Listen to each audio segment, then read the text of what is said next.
AP CM Chandrababu Naidu Delhi పర్యటన successful గా కొనసాగుతుంది. నిన్న పలువురు కేంద్ర మంత్రులను కలిసిన ఆయన నేడు ఢిల్లీలోని ప్రగతి భవన్ లో జరిగే నీతి ఆయోగ్ సమావేశానికి హాజరు కానున్నారు. ఈ సదస్సులో ఏపీ విధాన రోడ్ మ్యాప్ ను సమర్పించనున్నారు. పోలవరం ప్రాజెక్టుపై నెలకొన్న అంతర్రాష్ట్ర వివాదాలు, మౌలిక సదుపాయాలు, రాష్ట్రాభివృద్ధికి కావాల్సిన సహాయ సహకారాలను కోరనున్నారు.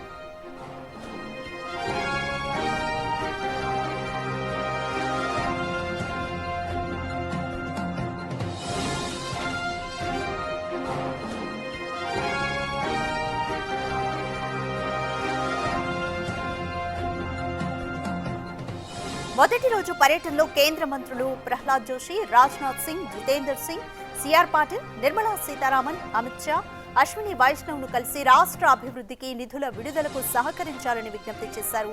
విభజన చట్టాన్ని సవరించి రాజధానిగా అమరావతిని గుర్తించమని అమిత్ షాను కోరారు. లేపాక్షి, ఓర్వకల్లు ప్రాంతంలో ఎలక్ట్రానిక్స్ మ్యానుఫ్యాక్చరింగ్ పరిశ్రమల స్థాపనకు కేంద్ర సహకారం అడిగారు. రాష్ట్రానికి ఏరోస్పేస్ ప్రాజెక్టులు కేటాయించమని కేంద్రాన్ని కోరామని చెప్పారు.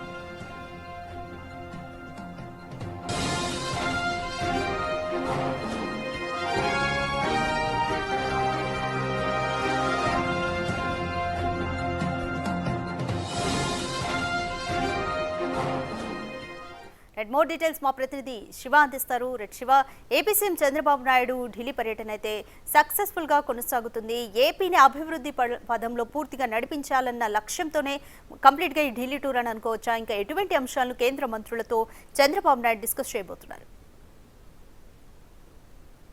రైట్ రాధిక, 2 రోజుల ఢిల్లీ పర్యటనలో భాగంగా మొదటి రోజు నిన్న చంద్రబాబు అంతా బిజీగా 7 కేంద్ర మంత్రులను కలిసి రాష్ట్ర అభివృద్ధికి సహకరించాలి, రాష్ట్రానికి ఆర్థిక నిధులు రావడం కానీ పెండింగ్ బకాయిలు ఏవైతే ఉన్నాయో అవన్నీ విడుదల చేయడం ద్వారా రాష్ట్రాన్ని అన్ని విధాలా అభివృద్ధి చేసుకునేందుకు అవకాశం ఉంటుంది. రాష్ట్రం చేసే కార్యక్రమాలకు కేంద్ర సహకారం కూడా అవసరం కాబట్టి కేంద్రం నిధులను విడుదల చేయాలి, రాష్ట్ర అభివృద్ధికి సహకరించాలంటూ కూడా ఇటు కేంద్ర మంత్రులను అందరినీ కూడా కలిశారు. నిన్న ఉదయం 10 గంటలకు ప్రహ్లాద్ జోషిని కలిశారు, 11 గంటలకు రక్షణ శాఖ మంత్రి, తర్వాత 1 గంటకు జితేంద్ర సింగ్ని కలిశారు. ఆ తర్వాత కేంద్ర జలశక్తి శాఖ మంత్రి సిఆర్ పాటిల్, కేంద్ర ఆర్థిక శాఖ మంత్రి నిర్మలా సీతారామన్, ఇక ఆ 4 గంటలకు కేంద్ర హోంశాఖ మంత్రి అమిత్ షాతో భేటీ అయ్యారు. రాత్రి 9 గంటలకు జన్పథ్లోని సీఎం అధికారిక నివాసంలో కేంద్ర రైల్వే శాఖ మంత్రి అశ్విని వైష్ణవ్ భేటీ అయ్యారు. మొత్తం సుదీర్ఘంగా ఉదయం 10 గంటల నుంచి 9 గంటల వరకు కూడా కేంద్ర మంత్రులను కలిసి రాష్ట్రానికి సంబంధించిన అనేక అభివృద్ధి అంశాలపైన వారితో చర్చించారు. మరి ముఖ్యంగా ఏదైతే రాజ్నాథ్ సింగ్తో సమావేశమైన సందర్భంలో రక్షణ శాఖకు సంబంధించి ఏదైతే ఏరోస్పేస్ ఒక ప్రాజెక్టుకు సంబంధించి కూడా ప్రధానంగా ఆయనతో చర్చించారు.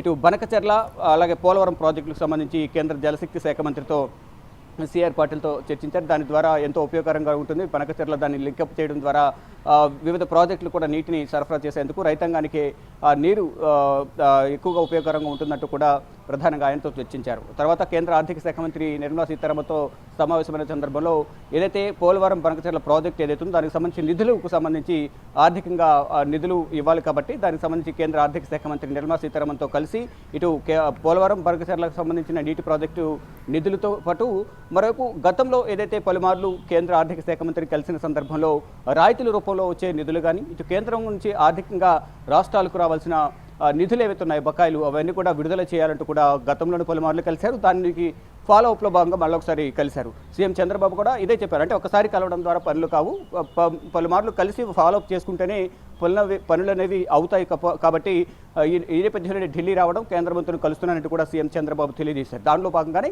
ఇటు కేంద్ర మంత్రులందరినీ కూడా కలవడం, వారి నుంచి సహకారం కోరడం, వారు వెంటనే ఇవ్వకపోయినా ఫర్దర్గా దానికి సంబంధించి నిర్ణయాలు తీసుకునే అవకాశం ఉంటుంది కాబట్టి దానికి సంబంధించి త్వరితగతిన నిధులు విడుదల చేయాలంటూ కూడా ఇటు కేంద్ర మంత్రులను కలిశారు. ఇటు కేంద్ర హోంశాఖ మంత్రి అమిత్ షాతో భేటీ అయిన సందర్భంగా నూతన క్రిమినల్ చట్టాలు ఏ విధంగా ఇంప్లిమెంట్ అవుతున్నాయి, సిఆర్పిసి కానీ ఐపీసీ కానీ ఇండియన్ ఎవిడెన్స్ యాక్ట్ వీటి ప్లేస్లో బిఎస్, బిఎన్ఎస్ఎస్ అలాగే బిఎస్ఏ ఈ చట్టాలు వచ్చాయి కాబట్టి ఇంప్లిమెంటేషన్ ఏ విధంగా కొనసాగుతుంది అనే అంశాలపై ప్రధానంగా కేంద్ర మంత్రులు కేంద్ర హోంమంత్రి అమిత్ షాతో సమీక్ష సమావేశం జరిగింది. మొత్తంగా చూసుకుంటే రాష్ట్ర అభివృద్ధి ధ్యేయంగా నేనంతా కూడా కేంద్ర మంత్రులను కలిసి రాష్ట్రానికి అభివృద్ధికి సంబంధించి నిధులకు సంబంధించి సహకరించాలంటూ కూడా కోరారు. ఇక మరి కాసేపట్లోనే ఇటు ప్రగతి మైదానంలోని భారత మండపంలో 10వ గవర్నింగ్ కౌన్సిల్ సమావేశం అనేది నీతి ఆయోగ్ సంబంధించిన సమావేశం జరగబోతుంది. ఈ సమావేశానికి ప్రధాని నరేంద్ర మోడీ అధ్యక్షత వహించబోతున్నారు.